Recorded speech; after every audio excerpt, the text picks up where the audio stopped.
Allahumma sholli ala Sayyidina Muhammad wa ala ali Sayyidina Muhammad. Marilah kita simak bersama-sama ceramah dari Abah Guru Sekumpul Syekh K. Haji Muhammad Jaini bin Abdul Ghani Al-Banjari. Selamat menyimak, semoga bermanfaat. Tatkala kita menghadap Allah, hilangkanlah sifat uluhiyah, bertelanjang dari sifat uluhiyah, berpakaian dengan sifat ubudiyah. Seorang ulama berhadapan Allah, wajib dia menghilangkan perasaan dirinya berilmu, bertelanjang dari sifat ilmu, berpakaian dengan sifat jahil. Begitulah caranya orang-orang yang alim menghadap Allah.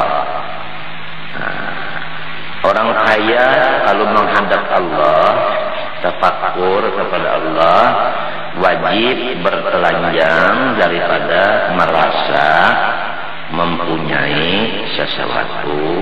Harus dia berpakaian dengan pakaian antumul fuqara. Kamu tidak punya apa-apa. Orang berpangkat walaupun rendah pangkatnya, tatkala dia tawajuh kepada Allah, wajib bertelanjang daripada sifat ketuhanan yaitu qudrat, dan wajib dia mengaku bahwa dirinya itu adalah lemah. Orang-orang yang sehat dan gagah, tatkala dia tafakkur menghadap Allah, wajib bertelanjang daripada sifat ketuhanan yaitu sifat kuat. Wajib dia menutup auratnya dengan merasakan bahwa dirinya bersifat lemah.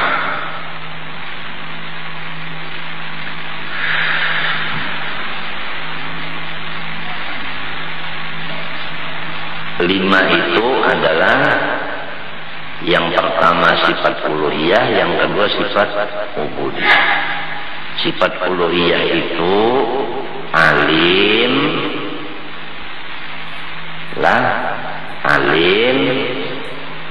kaya, berkuasa, kuat, yang satunya mulia.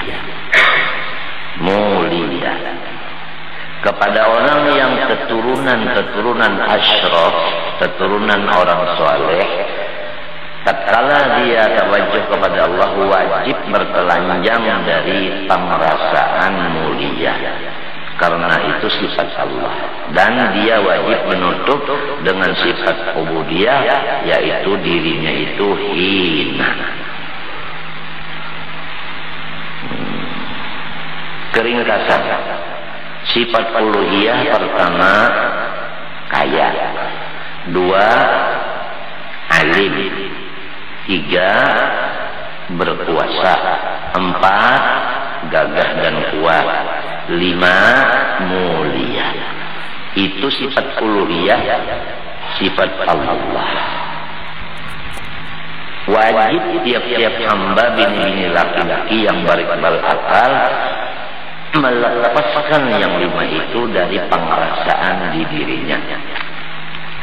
Sebab itu adalah hak bagi Allah.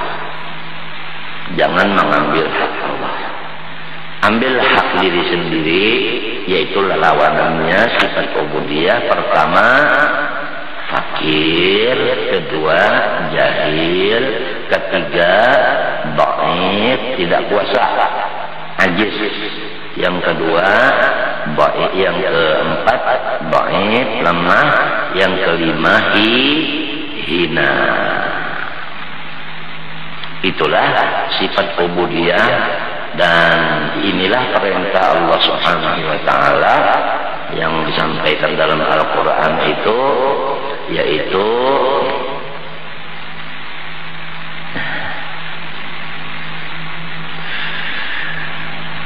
wa'budullah, hambakanlah dirimu kepada Allah.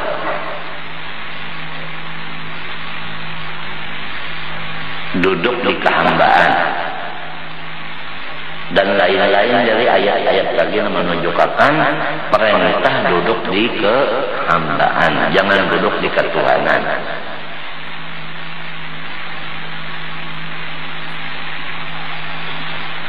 Jadi biasa guru syekh murabbi mursyid kalau muridnya itu berusaha, yang dimasukkan ke dalam muridnya itu penjagaan adalah jangan merasa punya milik.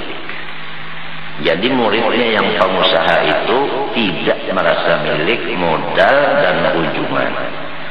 Oleh sebab itu, seorang pengusaha yang punya guru murabbi mursyid, tatkala berujung dia membagi-bagi ujungannya karena bukan miliknya. Tatkala dia rugi, dia tertawa, tidak bersusah hati karena dia merasa bukan milik dia. Apalagi apabila habis lalu modal, dia tidak sedih karena memang bukan milik dia, milik Allah. Kapan Allah mengambil milik dia, dia ridho dan ikhlas lego menyerahkan kepada si punya milik.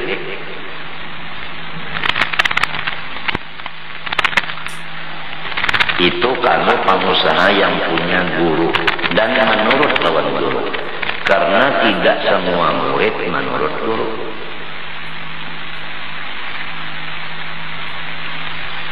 Kalau pegawai punya guru syekh murabbi mursyid, biasa syekh murabbi mursyid itu menekankan kepada pegawai itu jangan merasa berkuasa di daerah, di provinsi atau di kampung atau di gang situ, karena itu sifat ketuhanan. Bahkan di rumah tangga pun tidak merasa berkuasa di rumah tangga, bahkan di diri sendiri pun tidak merasa berkuasa mengatur mata, telinga dan sebagainya, karena semua perasaan berkuasa itu adalah mengakui sifat ketuhanan.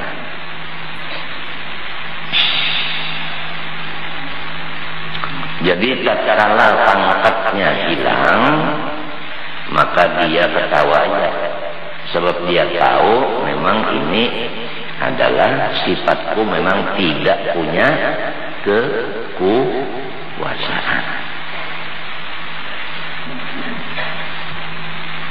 Jadi kalau bingung tatkala pangkat hilang, asal ada bisi guru murabbi mursyid dan menurut kepada murabbinya.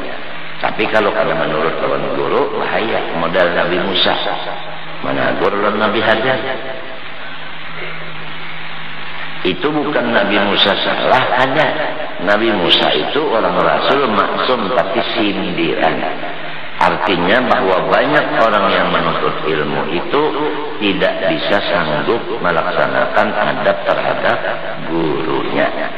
Dan di situ riwayat itu adalah menekankan sebenarnya kepada thalabatul ilmi supaya janganlah mengiktirat kepada syekh murabbinya. Itu maksudnya itu kisah atau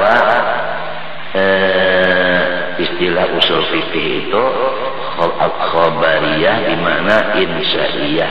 Kalau istilah apa? Istilah balaghah khabariyah di mana insya'iyah. Kisah tapi maknanya menyuruh supaya semua orang yang jadi murid jangan menentang kepada gurunya. Nah, kalau sudah kata-kata murid, walaupun kita sudah jadi guru, tetap aja jadi murid, sebab kita asalnya mengaji lawan guru, jadi tetap aja kita itu murid, ya kan?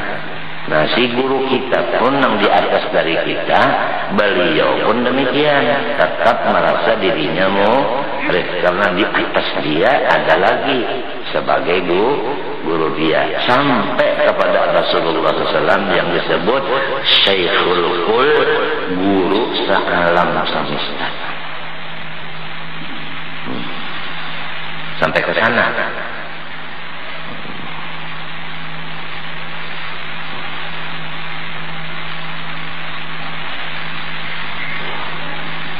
sampainya itu ke situ, sampai kepada Syekhul Qul itu. Jadi kita membanding dengan guru yang ada aja dulu sudah kalah. Apalagi kita banding kepada sahabat, lebih kalah lagi. Apalagi membanding kepada Rasulullah, kita ini hilang. Bukannya kalah lagi, hilang.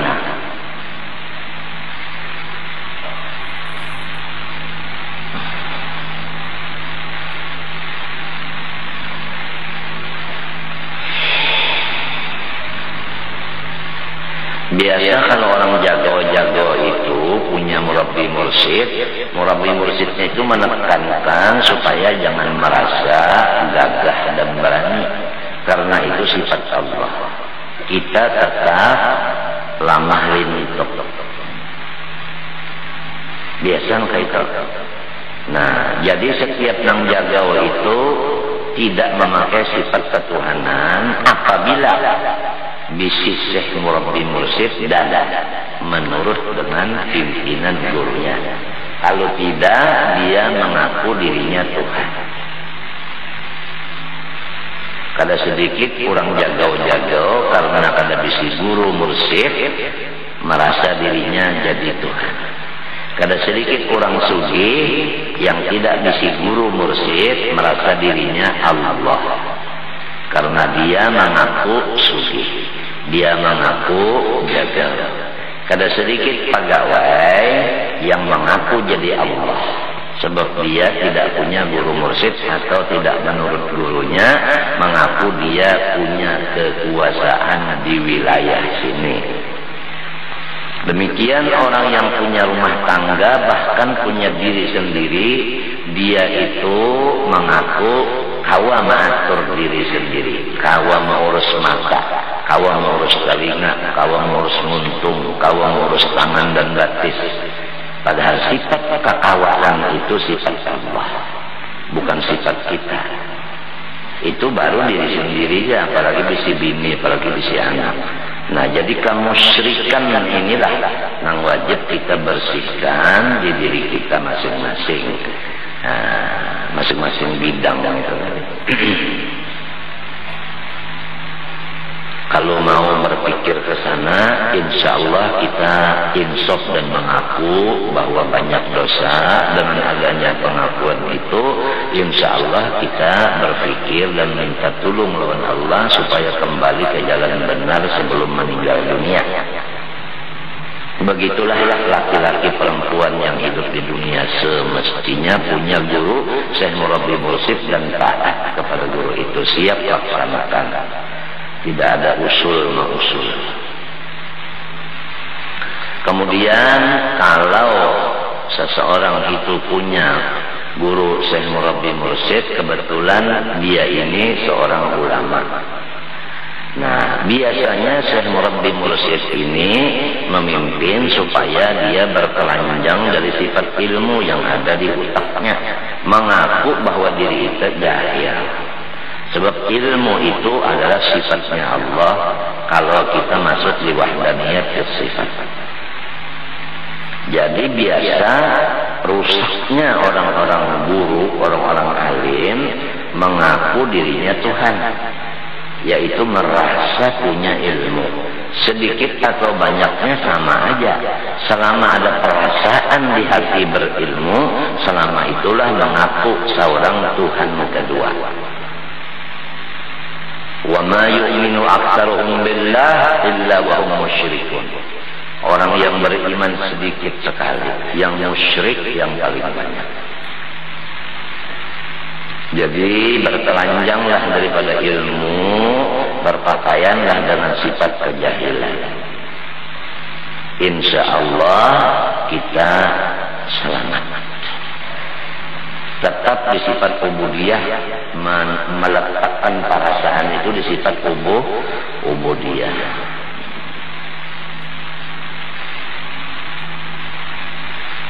Apalagi keturunan orang alim bener aja, sawarangnya bunga, lalu rasa hebat, menyurung tangan lawan orang, cium tangan anda balik, sebab bunda anak tuan guru. Padahal anak sini nang alim siapa? Abahnya. Apalagi cucu nang alim kayaknya jauh benar. Maka ini nang lagi lapas deh. Lapas ke kampung situ, ke desa situ, ke desa situ, membawa silsilah. Tujuannya minta dana, kalau bisa minta kawinkan, minta ambil supaya nyawa dapat juriat kayu indah. Itu aja kaliannya. Karena apa? Karena kada bisnis syekh murabbi mursyid. Kalau ada mursyidnya, insya Allah tidak akan begitu kelakuannya si juriat ini. Nah, oleh sebab itu malam yakun lahu syekhun fasyaitanu syekhuhu. Selama belum taat atau belum punya guru mursyid, maka yang kita bikin guru adalah pangrasa kita. Apa manit takhadha ilahu hawa, bertuhan pangrasa. Mbah sudah rasa cocok gawi, mbah rasa kada cocok tinggalkan. Berarti dia bertuhan pangrasa, meninggalkan akan Allah. Karena tidak ada guru, atau ada guru tapi dia tidak taat. Kalau dia punya guru dan taat, niscaya Mikail datang ke rumahnya main juri amplop. Nah, innal rizqa la yatlubul abda kama yatlubuhu ajaluh. Sebenarnya itu inna huruf taukid. Sebenarnya. Nah, kalau kata-kata orang bahari kasarnya tak, kacak jatuna. Itu huruf taukid tak, kacak jatuna. Rezekilah yang mendatangi hamba, bukan si hamba yang mendatangi rezeki. Bandingan ajal yang mendatangi hamba. Mana ada hamba mendatangi ajal? Tidak ada hamba satupun yang ingin mati, tapi mati yang mendatangi dia.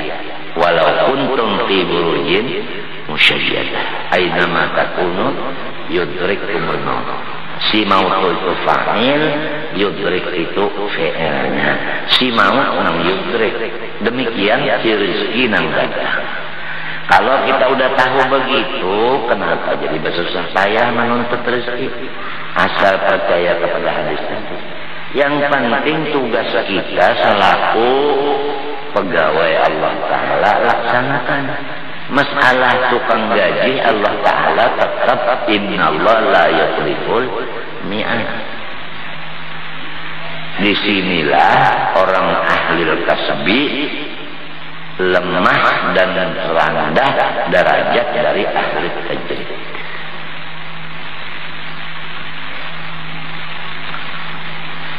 Memang dua golongan ada, minkum man yuridud dunya itu ahli kasbi, wa minkum man yuridul akhirah itu adalah ahli tajrid. Tafsirnya minkum man yuridud dunya lil akhirah. Ada lagi wa minkum man yuridul akhirah li ajli khaliqha.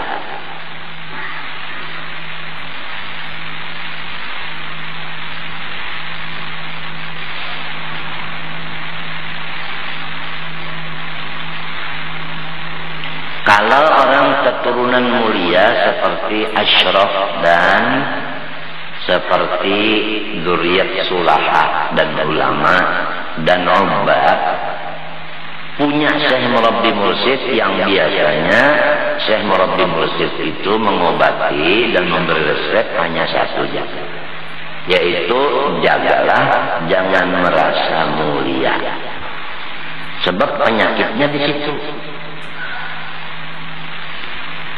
Nah, kemuliaan itu sifat Allah, kehinaan sifat hamba.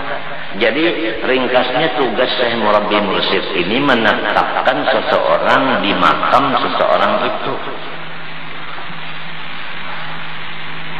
Tidak lebih daripada itu tugasnya. dan dijaganya. Kalau dia udah 2-3 kali dipadahi masih memakai sifat ketuhanan itu, dia sudah bye-bye. Habis tinggal di sini aja kita berpisah. Seperti Nabi Allah Khadir 3 kali kejadian ujar Nabi Khadir, hadza firaqu baini wa bainak, sa'unabbiuka bi ta'wili ma lam tasti' alaihi sabran.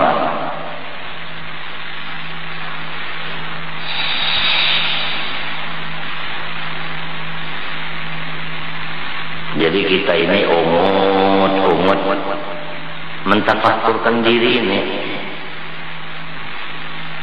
Masalah sembahyang aja banyak yang tertinggal.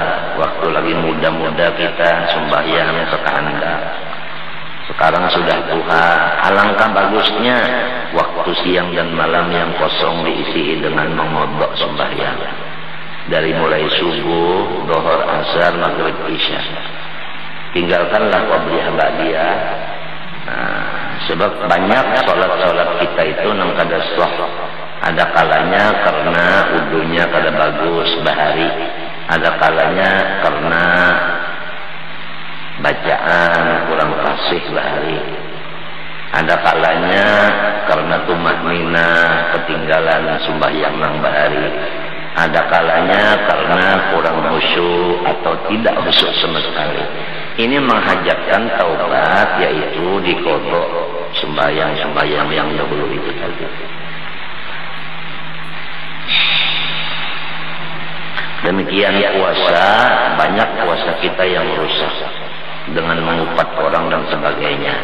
Sugiannya taubatnya itu walaupun puasa juga tiap bulan, tapi hendaklah kita itu bayar fidyah, 1 harinya seliter beras diserahkan kepada jiran yang susah, untuk kifarat daripada puasa kita yang tidak sempurna itu.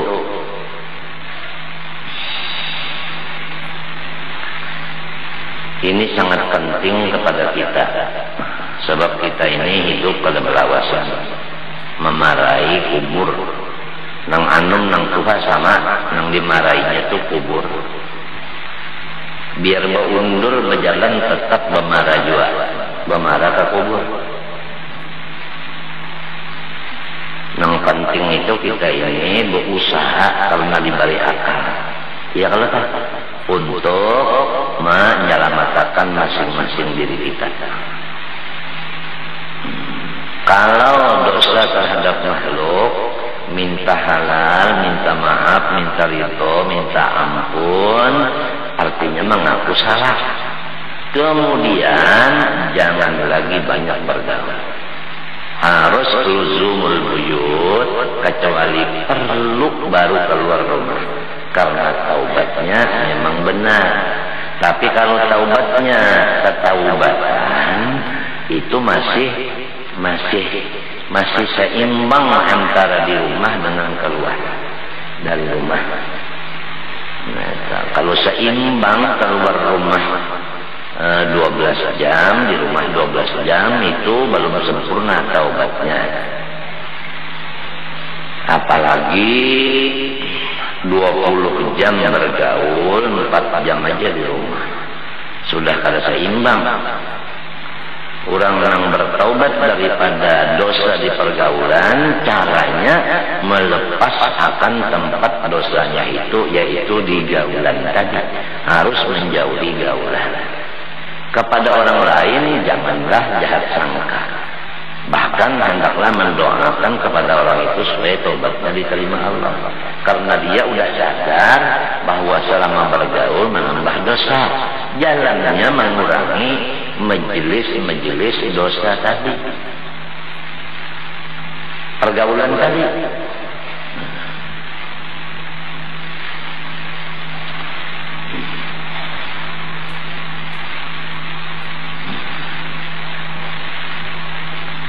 Litawajjuhi bil kubul di kiblah. Nah, karena si kubul itu menghadap akan Baitullah, maka wajib ditutupi.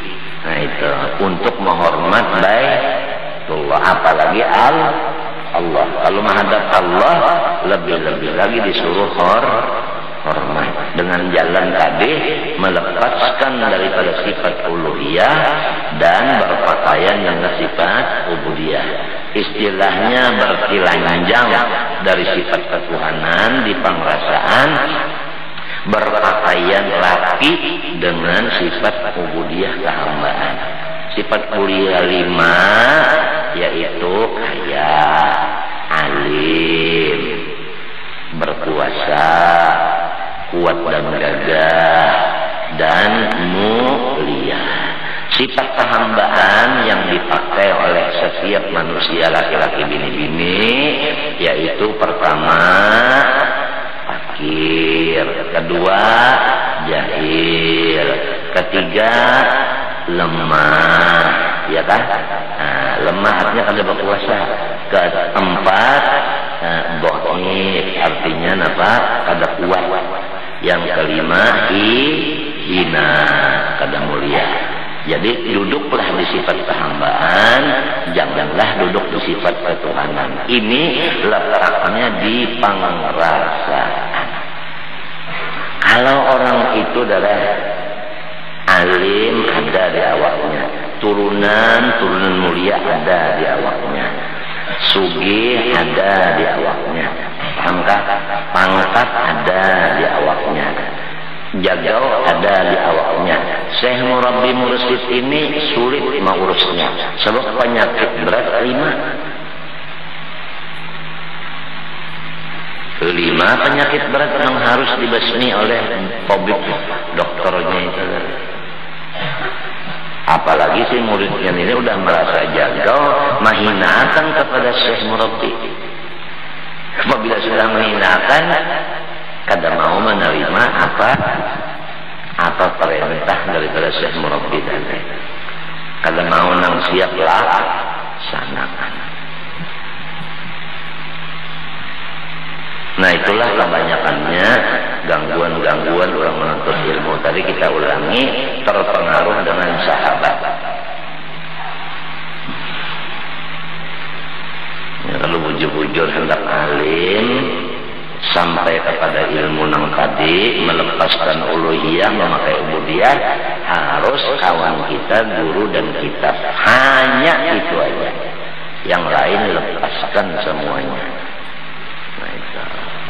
Kawa kada, apabila ada kemauan Tuhan menolong. In yurida islahan yuwaffiqillah bainahuma.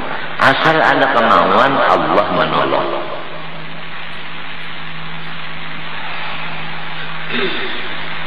Fasitruhu ahammu, maka menutup yang menghadap kiblat yaitu kubur lebih dipentingkan daripada si dubur. Ta'ziman laha, illatnya karena menghormat dan membesarkan bagi kiblat. Walisitri duburi ghaliban bil alyataini, dan karena kebanyakannya si dubur tertutup dengan 2 pipi burit. Pipi burit itu sampuk, lalu si luang burit tertutup. Jadi nang menutup luang burit, pipi burit juga. Itu ngarannya wa ta'awanu 'alal birri wat taqwa.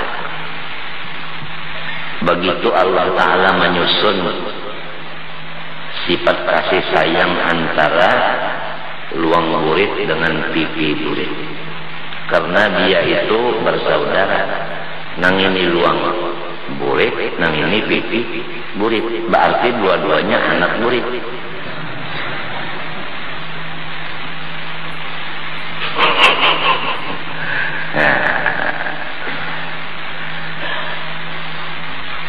Kalau memikirkan soal agama ini kan tambah gembira kepada Allah, syukur artinya. Tapi kalau memikirkan soal dunia tambah mau aja. Takun aja orang ngurus dunia kan, hanya banyak urusannya bermau kayaknya. Nah, jadi walaupun di tengah-tengah pelajaran tinggal 5 menit lagi waktunya fikih, aku menyampaikan satu ayat, fattaqullaha mastata'tum, terutama ditujukan kepada pengusaha. Diulangi, terutama ditujukan kepada pengusaha. Fattaqullaha mastata'tum, hendaklah kamu melaksanakan perintah Allah sekadar kekuasaan yang diberi Allah kepada kamu. Fahamnya kepada penguasa, janganlah membeli barang yang lebih daripada duit yang ada di kantong. Itu pahamnya. Kalau berlian harganya 1 miliar, duit di kantong 0,5 miliar, jangan menukar akan berlian itu, karena duit tidak cukup. Timbul pertanyaan nafsu, bagaimana umpama bakawan menukar berdua? Ya kan? Bahau basarekat seikung 0,5 miliar, seikung 0,5 miliar, kalau menutup. Ujar si iblis, kalau ditukar 1 miliar dengan jalan yang bersamaan menukar berdua, kena lamunnya dimasak dijual jadinya 3 miliar. Ujar si iblis, mahayal. Hayalan iblis ini lebih tinggi daripada hayalan si paloy. Raja, kalau mahayal iblis itu raja. Sampai iblis itu mahayal seakan-akan hayalan itu ada di hadapan. Padahal kan ada bendanya. Hayalan itu seakan-akan ada di hadapannya. Sari kerja iblis ini mendengarnya. Dan sifatnya iblis itu sasar sehari serba anum matinya. Kalau orang bersahabat jin, lihat aja sasar batura, sasar tinaba anum. Karena kawalnya iblis. Dan setiap orang bersahabat jin atau dukun, 99 dusanya, 1 nang bujurnya. Kalau inya mau obati orang, 99 nang bertambah penyakit, 1 aja nang baik. Tapi nang dipendelnya nang baik itu supaya inya banyak pasien. Itulah si dukun. Dan gawian si dukun ini orang kada berduit, jadi inya mencari duit. Di ujung-ujungnya duit, bukan undang-undang dasar. Itulah dukun. Lihat aja kan kalau orang bersahabat jin itu mesti penyebabnya itu kada berduit. Hendak mencari duit, jalannya baca tambaan. Supaya baca tambaan, bakawan jin. Ya tujuan bakawan jin itu kesan baca tambaan aja. Alternatif istilah sekarang. Aku sudah berpuluh-puluh lagi alternatif yang datang ke bejin semuanya. Ada nama luar orang di paruh di pinggangku batuk. Sekalinya sidin bisa ngobat di tangan.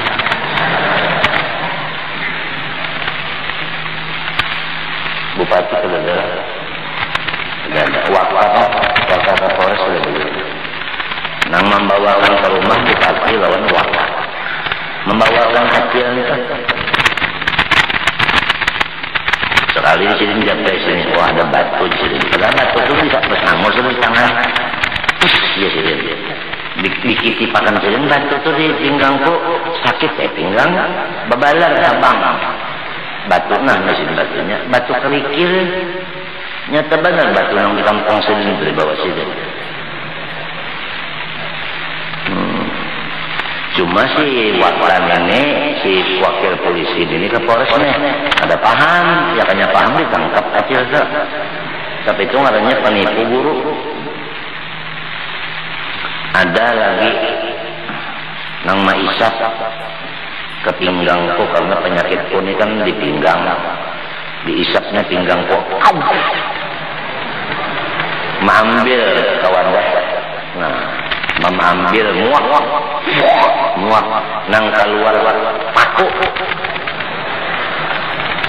nang mengambil pakunya mungkin dihitunginya Haji Udin.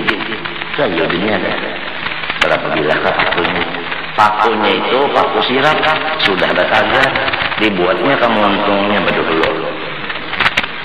Aku begandangan musuhnya sebiji aku tetagok.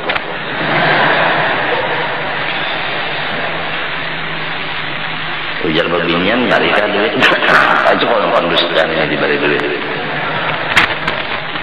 Bahambar di lain buru tuh jangan jadi kau berjalan unda mau obatinya payu pulang ke lain. Jadi hati-hati kalau ulang sudah jadi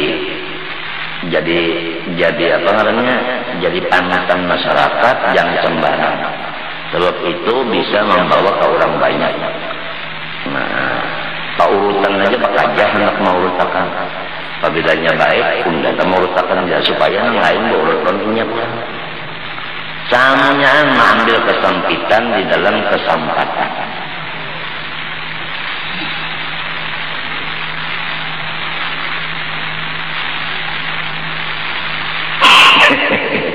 Nang jadi tamu benar aja kan melihat ke penyakit itu nah. Baik, misalnya aku nih kawa pulang mengajar, kalau unda aja mau obatinya, padahalnya memberi resep kada, menuduh akan menyucuk kada. Kalau kan menyucuk tempat di sini, masukkan jarum sekian, kada lupa batik-batik. Cuma masang kacamata cengang, nama nyucuk orang jiwa, mbahnya kawa mengajar, kalau unda nang mau obati sidin, kalau unda nang merawat sidin, daripada sombongnya nih kan.